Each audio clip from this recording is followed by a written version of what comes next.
G'day people, I'm Sharon and welcome. Today I'm going to introduce you to the Janome CM17 embroidery run screen. And once again, huge thanks to my friend Kathryn, who has loaned me her machine for doing these tutorials. Without her, they would not be happening. So here we are in the embroidery ready to sew screen or embroidery run screen. I have particularly chosen to do this fishing rod because it's a long skinny design, and you can see over here I've stitched it out. I want to look at what the information is on the ready to sew screen.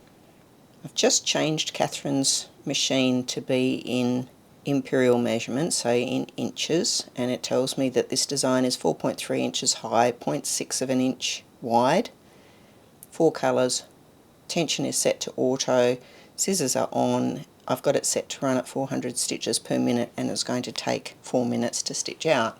That's the information I get when it's in imperial. And if I go down here to this particular button, everything's in millimetres. So you will get some things in inches if you've got your machine set to inches, but not all of them. A millimetre is around about a 32nd of an inch. If you're used to imperial measurements, inches instead of millimetres, the thing to remember is 5 is still bigger than 2 if it's in millimetres, and 10 is still bigger than 6. So bigger number will have a longer stitch or a wider stitch. It doesn't really matter what the units are. This part of the machine is to allow you to take a design that's vertical and skew it. So instead of having my fishing rod that way, I could skew it that way. If I'd managed to hoop up some checked or striped fabric and I didn't have it straight, I may be able to use this to turn the design slightly one way or the other and make it look right against the fabric. How can I do that? You can see the black there is indicating how this design looks. It's quite narrow and very tall. As I turn it to the right, the whole design is going to stitch out to the right. It has a limit of 5 degrees that it can do in either direction, and then it just stops. That's as much as it figures you need to be able to skew your designs by. I think they probably figure if you've gone beyond 5 degrees in having your fabric hooped, you probably need to re-hoop your fabric. I can either go back this way or I can go back to defaults. X and Y will move the design up or down on the Y, left and right on the X. So as I'm pressing that one, it's moving in 0.5 millimetre lots. 5 millimetres left, that's quite a long way, that's half a centimetre. It's about 1/4 of an inch that it's let me move it. So I can move the design here very exactly, but it will be in millimetres because that's what these machines talk. That's what the world talks. Default will just take everything back to 0 as it was to start. Anything I change here will only be remembered if I press OK. So if I change something and then I press X, it's going to be forgotten. It's still going to stitch out exactly as it would have normally. The next button I have is a square with arrows going around it. And this one is so useful. When we go in here, we have a few options. At the moment, it's just set to being long arrows. Let's see what happens when I do this button.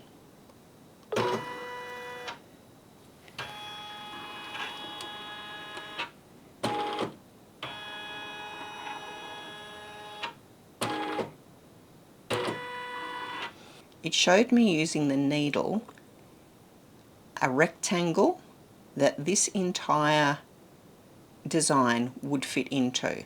So it extends as far to the left as this bit of grey, and it then extends as far to the right as this piece of brown, bottom and top. That is exactly where it's going to sew out. So it shows you just by walking its way around it where that design will fit.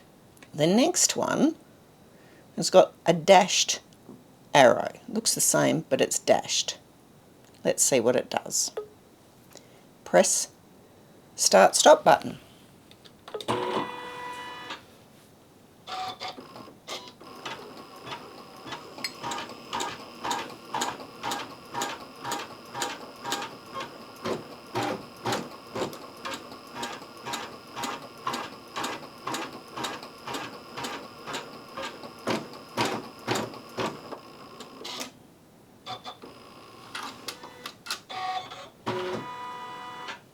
The machine has basted around the outside of the design with about a ½ centimetre, about 1/4 of an inch of gap between the edge of the design and where it's doing its basting. It's a very long basting stitch. I think it's about 1 centimetre long, and you can use that to make sure that your fabric doesn't manage to get moved or skewed or whatever, especially if you're using a stretchy fabric. This is a very, very useful thing to do. These basting stitches are fantastic. They allow you to hoop up a water-soluble stabiliser in your hoop and then baste a stretchy fabric on top of it so that you can embroider on the stretchy fabric without having accidentally pulled it too tight and made it stretch before you start the sewing. If I use the next one, I'm actually going to get 2 rows of stitching. That's what it's indicating. And let's have a look at the third one.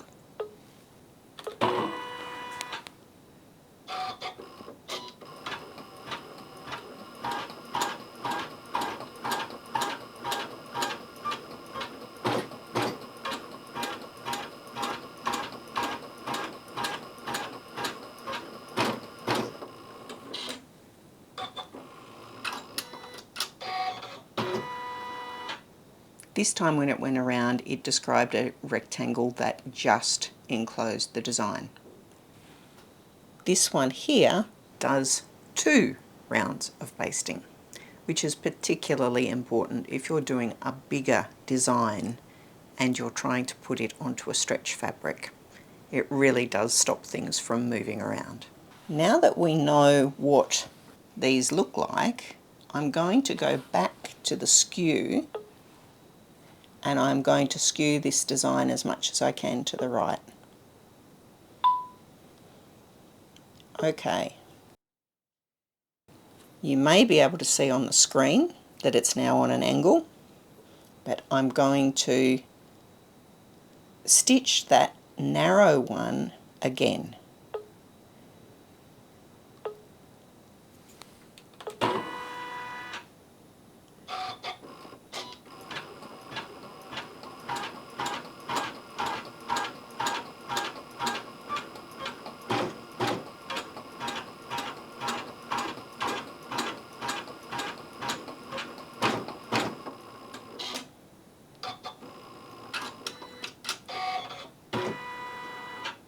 And of course the reason it looks different is because the design, if I stitched it out now, needs to be in a slightly different place.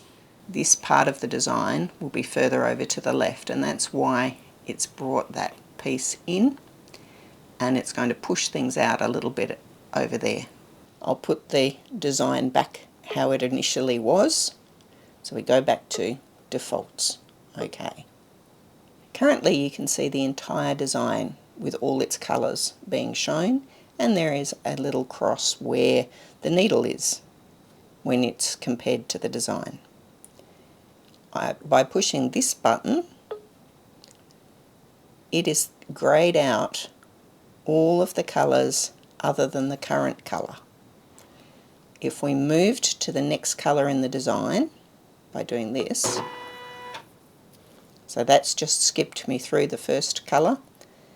Now I can only see the pinky one. Now I can only see this pale brown one. Now I can only see the grey one. So it greys out the colours that are not current. These two buttons are going to jump you from one colour to the next. So if there's a colour you don't want to sew, skip through it. And this is one way to skip through it, but there's another one. You may want to do it stitch by stitch. I'm going to jump back to the third colour and the second colour. I can skip through this colour by using the plus and minus here. The machine is telling me it's at stitch 968 out of 1402 stitches in the design, and I can go one stitch at a time. If you've had a thread break, and the machine usually takes you back 12 stitches, but maybe it hasn't taken you back quite far enough and you're going to end up with a gap in a design, you can go back here. I'm about to go back, I think, to the first colour. There. So every individual stitch you can move through them. It will move through one stitch at a time for about 10 stitches, and then 10 stitches at a time for about 100 stitches, and then it starts getting to bigger bits. So if we go here,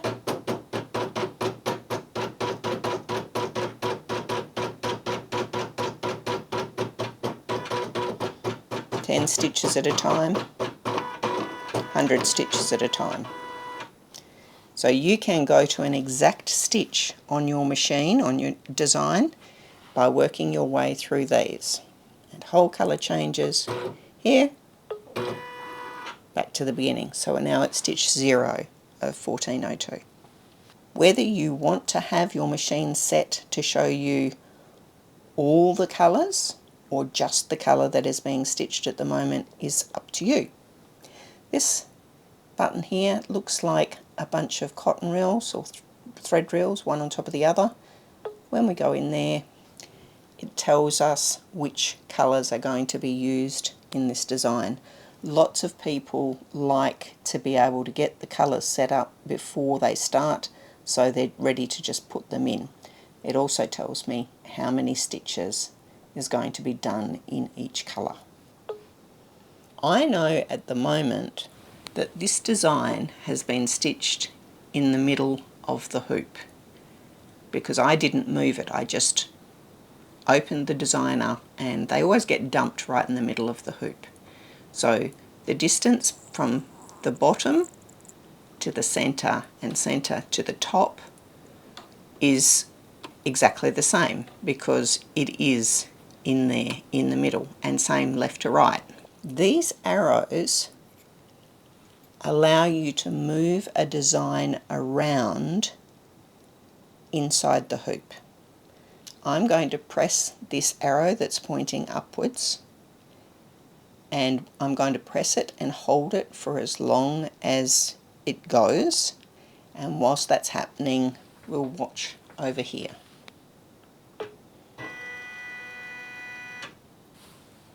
Where the needle is still the middle of the design.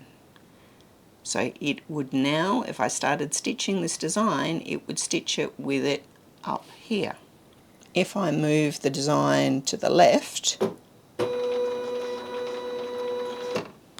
where the needle is still the middle of the design. And I can show you this by going back in here, and let's stitch this one again.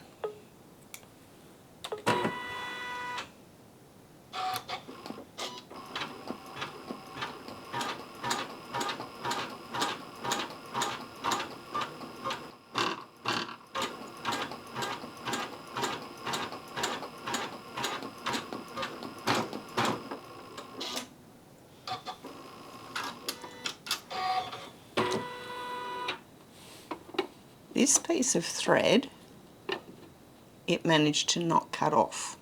In this case it doesn't really worry me, but it could be that if you've got jump threads like that sitting around on your machine, that the foot can get caught in them.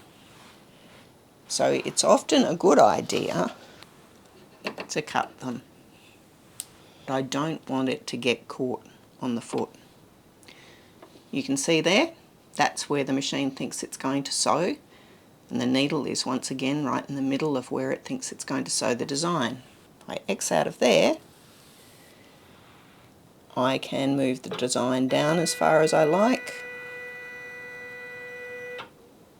and over to the right.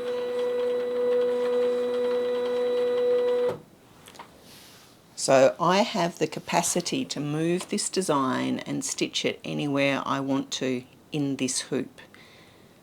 I definitely know that the hoop that I've got on my machine is the one that the machine thinks is on here. And I do not, under any circumstances, want to have the machine thinking it's got a bigger hoop than it really does. I'm pretty sure that Janome have got something going on in this machine that means that it knows exactly which hoop is in there. But just in case it doesn't, let me assure you, you really don't want to hear the noises that happen if your machine sews into a hoop. Always check that you've got the right hoop on that the machine thinks it's got on. So that's what these arrows do. I have a little picture of a foot here, which allows me to set which particular foot I should be using, depending on what I'm doing. This button allows you to adjust how high the foot is going to be when it comes down to its lowest point compared to your embroidery. If you've only got a layer of tearaway and a piece of like quilting fabric, there's not a lot of space going to be taken up by that, so the foot can come down closer to the fabric. If on the other hand you were doing one of my designs, which you've probably got some wadding in there and it's a bit thicker, that's a good time to move this to the taller example, 3mm, gives the machine a bit more space for the wadding and stuff to be under the foot. If you've got the foot set too high and you've only got a thin layer of fabric in there, you get something that's called flagging, where the thread starts to move around because it's not being held close enough to the fabric. The last little one here, I'm not going to go into that because frankly I don't use it. This is Kathryn's machine, I know she does use it, and that's for putting things exactly where you want them to be. So the final ready to sew button that I'm going to look at has a hoop with an arrow going to the left. This allows me to move the hoop around. This does not move at all where the design is going to stitch. It simply moves the hoop temporarily so that you get a better view of what's going on. Or maybe cut things that are in the hoop. So if we put it up here, which is going to send things to the corner,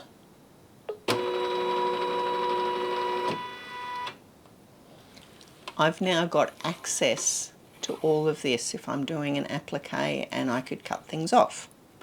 I personally don't like to do that at the machine. I'd rather take it away from the machine, but it is an option.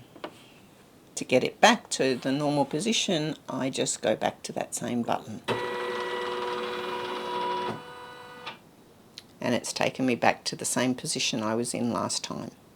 In order to change the stitches per minute on the machine, there is a slider up here.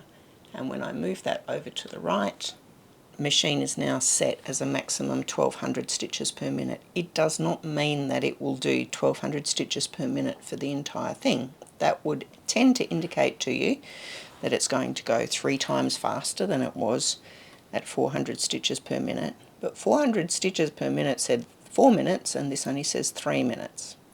There are only some kinds of stitches it can do faster.